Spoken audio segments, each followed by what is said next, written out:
Welcome for yet another lesson. I am Saddam and I'll be taking you through SST, the one you also call social studies. Now, last time we learned a lot about game packs. Do you still remember the importance of game packs? I guess yes. Like they are used for research purposes, they are sources of income, they create jobs to people, and mainly they preserve wildlife. We also looked at the problems they face, like poaching, and we said this is an illegal act. Illegal hunting, illegal killing of animals in game parks is illegal, it's not allowed. Now, friends, today we are going to look at yet another example of vegetation. And this, you like it so much. Guess what? Okay, I don't want you to guess. Now, friends, here we shall have, we are going to learn about crops. So we shall know what do we mean by crops, the types of crops, examples of crops, importance of crops, problems faced by people who grow crops, and we shall call it a day. And we shall move in our style. We wait for another lesson. Now, we have sessions as usual. So in session 1, we shall know the definition of crops. You have heard of crops. Crops. Let's go to the garden. Crops. So children, what are crops? I want you to think. What are crops? Okay. I guess you have what I'm going to show you. Wow. Crops are plants, actually, that are grown for food or income. So any plant that you can grow for food or income is what is known as a crop. So as you can see my crops here, I have, by the way, very many crops here. You can see I have pineapples, I have sugarcane, I have coffee, I have tea. So crops are simply plants that are grown for food or income. A crop that is grown for purpose, it can be food or income, is what is known as a crop. Now, these crops are grouped into two. There are those that are specifically grown for food, and there are those that can be grown for sale. Now, and that gives us the two types of crops. Types of crops, there are only two. Are we there? Cash crops and food crops. Now, when we say cash crops, we mean the crops that we grow for sale, for selling. Then there are those crops that you grow for food, and those will be food crops. Now, what do we have in session 2? Examples of crops here. I know you know very many. So mention 3 examples of crops you know, the crops you have heard of. Okay. Someone has said rice, you know, like it so much. We have cassava, we have potatoes. So let's see. Now, we are beginning with cash crops. And we said these are crops grown for sale. Now, we have very many of them. As you can see, sugarcane, tea, coffee, coke, sisal, pineapples, tobacco, and so many others. And we can look at some of these. So what do you see? This is how sugarcane looks like. Okay? We also have tea. That is a tea plantation. You can see someone is harvesting. Someone is harvesting tea. We also have coffee. This is how coffee plantation plant looks like, and is also harvesting. Okay, is hand picking coffee. Now we also have the coke. This one is not very common, but this is how it looks like. And those who like chocolate, it's made from this crop. Are we there? We use coke to make chocolate. Oh, someone is happy, saying, oh my God, I'm going to eat chocolate. It's made from, some of it is made from coke. Now, we also have sisal. This one we can use it in the making of ropes and sacks. Have you seen such? This is how sisal looks like. We also have pineapples. These we have them in the fridge, not so? So now, these ones, you eat them, but they can be mainly grown for sale. We have also the food crops, the ones that are grown for food, the one you enjoy most. Now I'm about to say what you like most, rice. How many like rice? Hands up, mainly when it is mixed with meat. What do you call it? Pilau. When they prepare pilau at home. I know you can take one plate, another one, until mommy says, please stop there.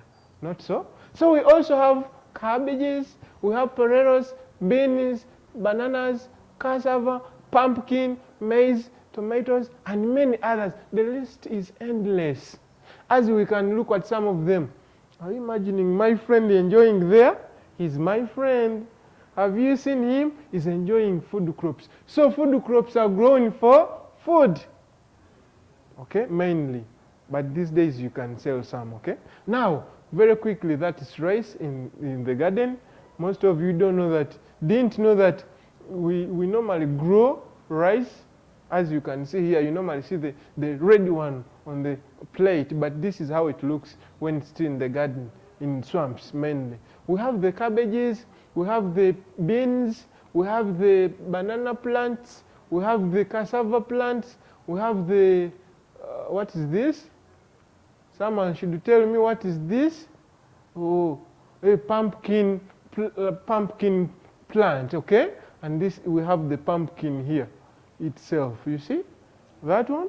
Yes. Now we also have the maize plants and we have the tomatoes. Are we there? So those are examples of food crops. Now, I have something to tell you here very quickly. Types of cash crops. Now, the cash crops of these days we have of two types. One, we have the traditional cash crops, which are the crops originally grown for sale.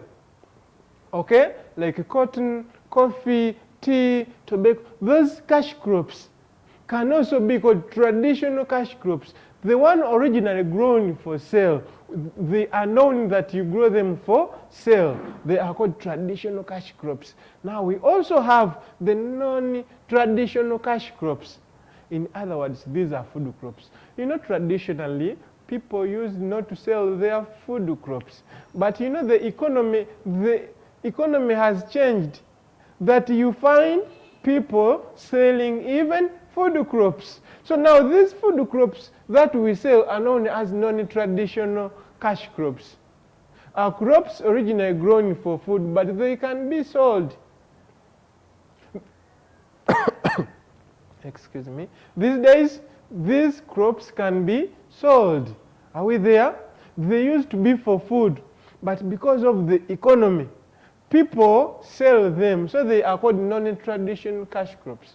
Every time you're asked to mention examples of non-traditional cash crops, just mention the food crops. Cassava, sweet potatoes, tea, we have cassava, beans, maize, sweet potatoes, and millet, and so many others. Now, friends, I am about to come to an end. Uses of crops. How are crops used for children?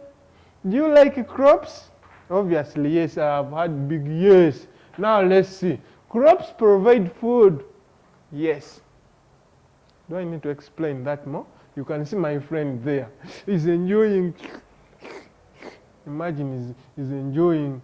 Which kind of meal is this one? It's very delicious.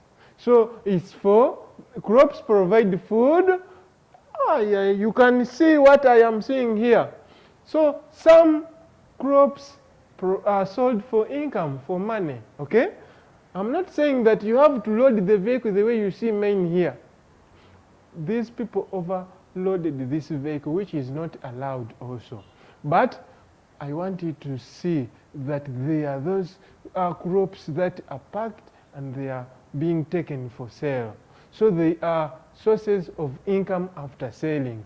Also, we have some crops are used as raw materials. We use some crops to make other things. For example, sisal. We used to make ropes, sacks, we have sugarcane. We used to make sugar, sweets, and many others. So they are used as raw materials. Now, friends, the last session is session 4, problems faced by cultivators. When I say cultivators, I mean people who grow crops. One is pests and diseases that attack their crops. Pests like monkeys, and some people move around and steal their property, their crops. So we have pests and diseases. We also have lack of ready market, lack of fertile land, lack of good transport means, insecurity, poor storage facilities, and poor preservation methods. I'm going to show you some of them. You can see here, pests and diseases. See, someone's garden, unread tomatoes with they are all rotten. They are rotting. So it is because of the pests and diseases. We have lack of ready market. You can see my friend here. He has a lot of stuff, and no one is going to buy. And the man is just praying, oh God, help me, people should come and buy from me. You can see he has a lot of stuff, and no one is going to buy from him. So that means that you harvest your crops and you lack a ready market. Your things are going to get spoiled. Are we there? So lack of ready market. We have some places are not fertile, as you can see. Some places are not fertile, so crops don't grow well in such places. Now, we have lack of good transport means. There are those people who do not have big vehicles for transporting their harvested goods. Some of them have bicycles, but how much things can you load on a bicycle? If you have 100 sacks of maize, how long are you going to load on a bicycle, and you are from maybe Masaka and you want to come to Kampala? So we have poor transport means. We also have theft. After selling your produce, as you are going home, someone is following you. The moment you put your bag somewhere, someone grabs it. That is theft. Also, safety and insecurity. We have poor storage facilities. We don't have good storage facilities where we keep our stuff. The places are not good enough to keep them, because you know most of these crops can go bad, can get spoiled easily. So when you don't store them very well, they can be spoiled. Now, friends, I have again 5 numbers, and you know our deal, no reading for you, because we are now big boys and girls. So only 5 numbers, and I want to say thank you for being good children. I like the way you concentrate. I like the way you love my lessons, and I say, see me as I see you. We meet the next lesson.